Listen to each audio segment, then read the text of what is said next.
आप मुझे जंजीरों में जकड़ सकते हैं, यातना दे सकते हैं, इस शरीर को नष्ट कर सकते हैं, लेकिन आप कभी मेरे विचारों को कैद नहीं कर सकते। मैं राम दुलारे ग्राम सभा डिग्गी प्रधान पद प्रत्याशी हूँ। मेरा चुनाव चिन्ह कैमरा है। मैं अपने पूरे ग्रामवासियों से अपील करता हूँ कि आप मुझे भारी से भारी अपना बहुमूल्य मत देकर मुझे भारी से भारी मतों से विजयी करें। मैं सदैव आपका आभारी रहूँगा। धन्यवाद। प्रत्याशी कैसा हो? राम दुलारे जैसा हो। हमारा प्रत्याशी कैसा हो? राम दुलारे जैसा हो। मारो मोहर तान के कैमरा के निशान पे। मारो मोहर तान के कैमरा के निशान पे।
नमस्कार, भारत निर्माण सेवक इस यूट्यूब चैनल पर मैं आपका स्वागत करता हूं। आज हमारे साथ ग्राम सभा डिग्गी से राम दुलारे जी हैं, जो कि ग्राम प्रधान पद के प्रत्याशी हैं और एक बेहतर नेता के रूप में इनकी पहचान भी है। जनता के बीच प्रिय, कर्मठ, जुझारू प्रत्याशी हैं और चुनाव के मुद्दे पर आज मैं इनसे ढेर सारी बातें करूँगा। चलिए, सबसे पहले तो राम दुलारे जी, मैं आपका स्वागत करता हूँ।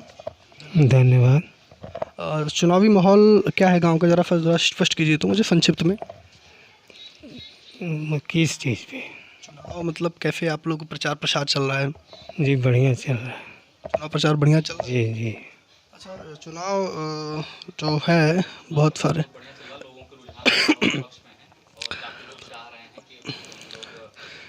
सवाल, मैं आपसे सवालों की शुरुआत करता हूं। तो सबसे पहला सवाल देखिए क्या होता है कि हर गांव के चुनाव के अपने अपने मायने हैं, ठीक है।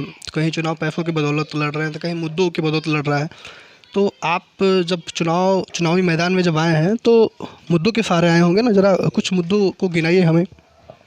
जैसे गांव का विकास है, नाली पानी की समस्या है, हैंडपम्प कम है, लोगों को आवास नहीं उपलब्ध हो पाया है, जो पात्र हैं उनको नहीं मिला, पात्रों को मिल गया। यही सब समस्याएं हैं। गांव में बहू बेटियों की शादी है, इस सब में मतलब थोड़ा योगदान करना चाह रहे हैं। अच्छा, ये आपके गांव की जो खुले नालियों की जो समस्या मैं देख रहा हूँ बराबर लगभग हर कोने पर मुझे देखने को मिल जा रहा है। तो पिछला जो कार्यकाल था, जो प्रधान थे आपके, मतलब इस पर एकदम काम ही नहीं हुआ है। नहीं, काम नहीं किए, एकदम 1% भी काम नहीं किए। तो मतलब आप लोगों ने कभी कंप्लेन वगैरह नहीं किया? जी कंप्लेन तो नहीं हो पाया। हाँ, मतलब जैसे होता है ना कि गांव है आपका, गांव प्रधान है, तो कहीं ना कहीं से कुछ आवाज़ तो उठती है ना कि हाँ ये सारी चीज़ें होनी चाहिए। तो ऐसा तो कोई उठाया नहीं, लेकिन हम लोग अपनी आवाज़ उठाए, लेकिन आवाज़ सुना नहीं। सुना नहीं गया। हाँ। नाली के बाद आवास नाली के लिए मैं अग्रसर हो रहा हूँ कि मेरी कोशिश ये रहेगी कि गांव में ये जो नाली ऊपर बह रही है ये अंडरग्राउंड हो जाए। अंडरग्राउंड कराएंगे आप? हाँ, क्योंकि खुली नाली तो एक आवागमन के साथ साथ बीमारियों का भी एक प्रतीक होता है, बहुत सारी चीज़ें हैं। आपके घर के सामने 2 कच्चे मकान भी मुझे दिखाई दे रहे हैं, तो मैं आवास पे भी बात कर लेता हूँ। आवास को लेकर क्या चीज़ें हुई हैं? जी, आवास में जो अब कुछ पहले जो वर्तमान में थे लोग अब वो कर नहीं पाए, तो इन लोगों के लिए तो मैं पहली प्राथमिकता दूंगा कि इन लोगों का बन जाए आवास। कितने प्रतिशत लोग अभी भी बचे हैं आपके गांव में जिनको आवास नहीं मिला हुआ है? 50% देख लीजिए। मोटी मोटा 50% लोग अभी बच गए हैं जिनको आवास नहीं मिला है। गाँव में ऐसे बहुत लोग हैं जिनके पास अभी रहने के लिए मतलब पूरी मड़ई भी नहीं है। अच्छा, ऐसे लोग भी हैं जिनको ज़रूरत नहीं थी आवास को, फिर भी उनको आवास दिया गया? क्योंकि कई सारे गांव में मैंने देखा है ऐसा घोटाले कुछ हुआ है कहीं ना कहीं। जी, ऐसे लोग हैं, अब नामित तो नहीं हैं, लेकिन ये है कि ऐसे लोग हैं जिनको आवास की आवश्यकता है, नहीं मिला है। जी, ऐसे तो कई लोग हैं, जबकि उनको पहले ही मतलब ये योजना में मिलना चाहिए था।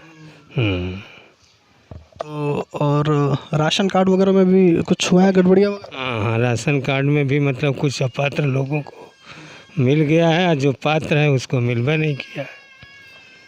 चुनावी प्रचार में जब आप जाते हैं तो आपसे बहुत सारे लोग, हाँ, तो आपके सामने लोग बहुत सारी समस्याओं को रखते होंगे, तो किन किन समस्याओं को मतलब आपको लगा कि बहुत ज़्यादा कंप्लेन आ रहे हैं उस समस्याओं से, कुछ ऐसे गिनाइए। ज़्यादा समस्या तो यही हमारे यहाँ जो नाली जो ऊपर बह रही है, लोग यही कह रहे हैं कि आप जीत के इसको थोड़ा अंडरग्राउंड करा दीजिए कि कोई आए गांव में जिसे तो उससे महसूस हो कि नहीं गांव का प्रधान व कोई कार्य किया है। जी हाँ। नाली के अलावा और कुछ? नाली के अलावा अब जैसे ये बिजली हुआ, पानी वगैरह हैंडपम्प की समस्या है, तो ये भी कार्य हो जाए तो बढ़िया है। अच्छा, किसी ने बताया कि ये आपके यहाँ पे शायद कोई तालाब है जहाँ पे पानी नालों का इकट्ठा होता है और बदबू से बीमारियाँ वगैरह कुछ फैलती हैं, तो ये मामला है आप लोग की जानकारी में? जी हाँ। काम होगा उस पर अगर इन फ्यूचर आप बन जाते हैं ग्राम प्रधान? हम बन जाएंगे, लेकिन अब वो जो पोखरा है उसकी खुदाई तो अब मान लीजिए हम तो आगे उस पर कार्रवाई करेंगे, लेकिन अब सरकार की जैसी मंशा होगी उस अनुसार चलेगा। बिना उसके प्रशासन के बिना हस्तक्षेप के तो काम तो होगा नहीं। और राशन कार्ड आवास हो गया, और पेंशन वेंशन पे बात कर दीजिए थोड़ा। पेंशन मतलब जिनका नहीं बन पाया है उसे मैं बनवाने की पूरी कोशिश करूँगा। जो भी पात्र हैं, पहले तो पात्र लोगों का होगा, अगर बीपीएल सूची में नहीं भी हैं तो कोशिश रहेगी कि मतलब जा के सबका कार्य कराया जाए। जी। चुनावी माहौल पे फिर वापस मैं आ जाता हूँ। मेरा पहला प्रश्न जो था, तो चुनाव को आप लोग किस तरीके से ले रहे हैं, जनता के बीच किस तरीके से जा रहे हैं और एक क्या मैसेज दे रहे हैं खास? क्योंकि देखिए आपके यहाँ लगभग 8 या 9 कैंडिडेट्स हैं, ठीक है, और हर किसी के अपने अपने दावे हैं कि हम चुनाव जीत रहे हैं, हमारा इतना वोट बैंक बना हुआ है, ठीक है, और लड़ाई जब 8-9 लोगों के बीच में है तो कहीं ना कहीं आपको एक अलग दिखाना पड़ेगा, अपने आप को अलग प्रेजेंट करना पड़ेगा। तो कितना अलग आप जनता के बीच अपने आप को रख रहे हैं, कैसे रख रहे हैं, ज़रा मुझे स्पष्ट कीजिए।